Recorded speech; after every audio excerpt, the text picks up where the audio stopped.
government budgeting. Okay, so next module, government budgeting. So before we move on to the technical aspect of budget, we will try to see the theoretical aspect. Okay, so just write what you mean by budget. It is an annual financial statement. Budget is an annual financial statement of estimated receipts and expenditures of the government for the forthcoming financial year. So estimated receipts and expenditure, that means income and expenditure. Okay, so estimated receipts and expenditure of the government for the forthcoming year. It also reveals, just write one more line, it also reveals government's policy and strategy to achieve socio-economic objectives. So it also reveals government's policy and strategy, basically the government stand to achieve the socio-economic objective. It is regarded as an annual plan. So in the previous module we have discussed about planning in detail. So there we have talked about 5-year plans. So as you have told me, Anjali also told me that it is a budget is also a planning. Yes, it is actually it's not 5-year plan, it is every year there will be planning. Okay, so it is based on the receipts and expenditure. So you can write there, it is regarded as an annual plan. Okay, it can be understood as annual plan. That way you write. Not planning as such, but it is regarded as annual plan. It is a statement of annual fiscal policy of the government. Okay, write all these points. It is a statement of annual fiscal policy. Annual fiscal policy of the government. Okay, now under which article? Under which provisions of the Constitution? Article 112. 112. Okay, you write there, as per Article 112, it is a duty of the President. Under Article 112, it is the duty of the President to ensure presentation of annual financial statement. So the President has to ensure the presentation of annual financial statement of the government in both the houses of Parliament. Before the commencement of every financial year. So it is the obligation, it is the duty of the President to ensure the presentation of annual financial statement of the government in both the houses, in upper house and lower house, Lok Sabha and Rajya Sabha. Okay, both the houses of the Parliament before the commencement of every financial year. Now with respect to this aspect, if not presented, what will happen and all those things, that is part of polity. So let's not get into that aspects. Okay, now so it is also compulsory, you write one more line, it is also compulsory for the states. It is also compulsory for the states. Under which article? For states? States under which article? 202. So under 112 it is compulsory for the center. Okay, so 202 the states. Now you can write a small heading, need of presentation of budget or rationale of presentation of budget, or you can write like this, need or rationale. Need or rationale of presentation of budget. So these are common points only, not much significant. Just write transparency in public finance. Transparency in public finance. Transparency in public finance. Second point, to ensure financial accountability of the government. To ensure financial accountability of government. Third one, to ensure advanced planning. Advanced planning. Okay, so basically for the next 1 year, what all things will be there, it is actually ensured. Then next one you can write to ensure financial control of legislature over the executive. To ensure financial control of legislature over the executive. Okay, see, next point you write objectives. Objectives of budget or fiscal policy. Objectives of the budget or fiscal policy. What is the most important objective? I have told you this will reflect the socio-economic policy of the government or socio-economic objectives of the government or the government stand related to the socio-economic objective, right? So the main point you can write here, it is actually redistribution of income.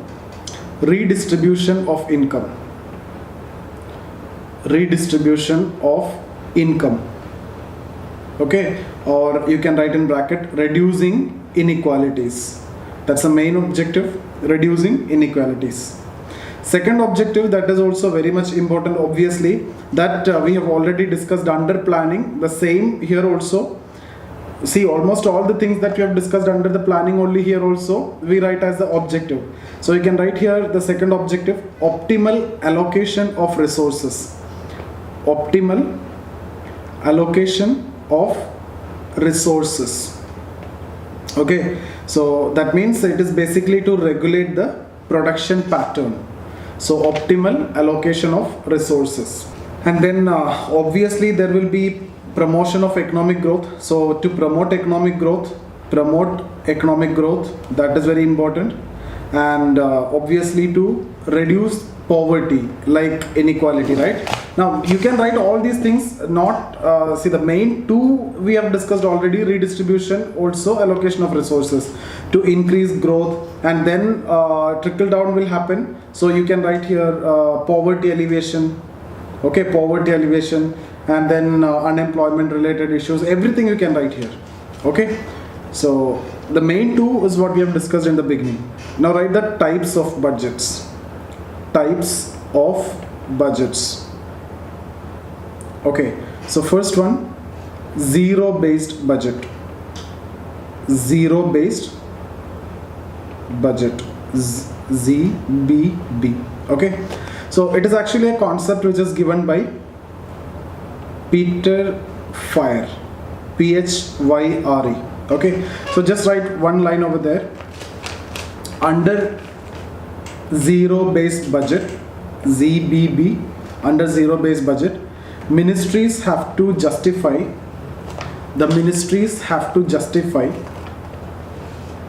expenditure on every project. Ministries have to justify expenditure on every project on the basis of its merit. On the basis of its merit. That means you have to conduct a cost benefit analysis. Okay, so basically we are talking about cost benefit analysis. So everything has to be done afresh every year. That means annually afresh. Okay, so just write one line. It is assumed that there was no budget in the past. It is assumed that there was no budget in the past. That is, no consideration is provided to previous programs or expenditure. That is, no consideration is provided to previous programs or expenditure. So what does that mean? Whatever achievements you have done in the last year or previous year, etc., will not be considered. Every year you will plan and you will try to implement. Every year you have to consider the project as fresh. Okay, so it is actually adopted in India in 1987. So just write adopted in India in 1987. Second one, performance budget. Performance budget. Okay, so or you can write performance and program budget. Some textbooks you will see like that, performance and program budget. Okay, just write one line. Under this ministries have to specify the following consideration. Ministries have to specify the following consideration along with their demand for growth. Along with their demand for grants. So each ministry, when they demand for grants, there are certain things has to be considered. Okay, so following under this ministries have to specify certain considerations. Okay, like what are the quantitative objectives, what all things you are planning to expect in terms of growth, etc. Okay, so just write what are the considerations. 1, quantitative objectives. Okay, so basically under this ministries have to specify the following consideration along with their demands for grants. So when they demand grant, they have to provide all these consideration. They have to take into consideration all these aspects. So quantitative objectives. So what is expected growth? That's what you mean by quantitative objective. Okay, how much reduction in poverty, how much reduction in employment, okay, etc. Secondly, you can also write along with the the programs to achieve such objectives. The programs to achieve such objectives. So this also has to be specified. Thirdly, the criteria to assess its performance. So the quantitative objectives, the programs to achieve that objective, and also the criteria to assess the performance. Okay, so this is what basically performance budget or performance and program budget. It was adopted in India 1969. Third, you can write outcome budget.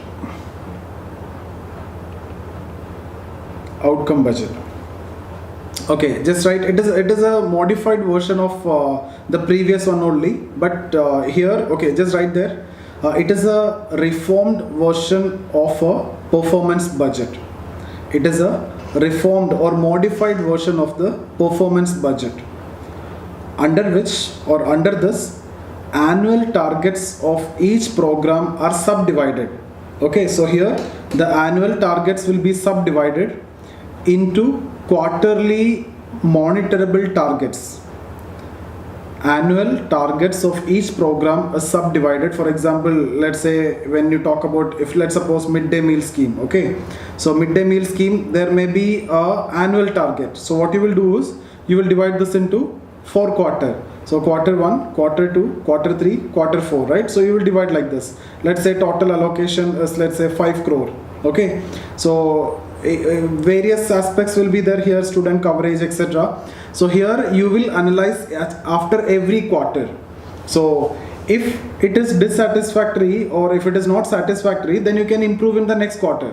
Otherwise, what will happen in the performance budget after 1 year, if you realize that it is not able to achieve, then there is no scope for improvement. Okay, so here after first quarter you will go for the monitoring, so that there is a scope for improvement, so that can be taken into consideration. The problem here will be taken into consideration. That is what basically outcome based budget. Okay, so earlier, if you talk about the second one, performance budget, what is that? It was annual targets. So here what is the difference? Only difference is basically it is quarterly target. So from 2 to 3 there is not much change. It is basically based on target. It is basically based on the outcome only. Both are outcome based only. But here it is quarterly. So it will be very much effective, and it will be easy to check in between. Okay. So here why it is done is basically to make the assessment practically more possible. So here it is practically more possible. Otherwise, after 1 year you will assess and you will understand that it is not met, but there is no scope to do anything. Okay, but here after the first quarter you will realize, then you can change accordingly and you can improve over. So timely corrective action can be taken here. So if you want, you can write in bracket, timely corrective action can be taken here. So generally presented by the respective ministry in the month of May usually. Okay, now can we discuss about the structure now? This is the most important part.